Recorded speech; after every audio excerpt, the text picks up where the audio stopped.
Goeiemôre, baie welkom by vanoggend se saamwees.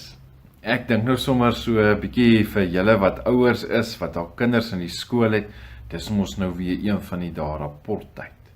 Dan kry ons verslag oor wat het in die kwartaal gebeur, of jy het dalk al verslag gekry, nee, ons noem dit 'n rapport. Dan is die vraag om te sê, maar het my kind goed gedoen? Nee? Ek dink heel dikwels vir ons, maar my kind, jy kan dalk beter doen. Het jy goed gedoen? Ek dink ons moet dalk daardie vraag 'n bietjie anders vra. Sê maar, my kind, het jy jou beste gedoen? Het jy jou beste gedoen? Nee, want dit is eintlik hoe ons as gelowiges ingestel moet wees. Het ek my beste gedoen? Ek dink aan 1 Korintiërs 10 vanaf vers 31 wat sê, of julle eet en of julle drink en wat julle ook al doen, doen alles tot eer van God.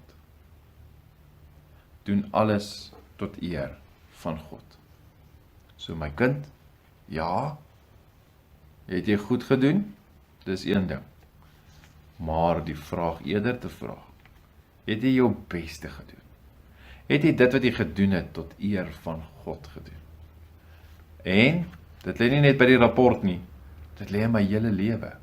Vandag as ek werk toe ry en daar gaan werk, of as ek dalk in die klaskamer, in die klas gaan wees, doen ek dit alles tot eer van die Here.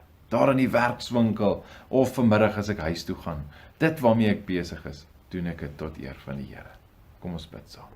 Here ons Here, ek wil vandag alles tot U eer doen. Amen.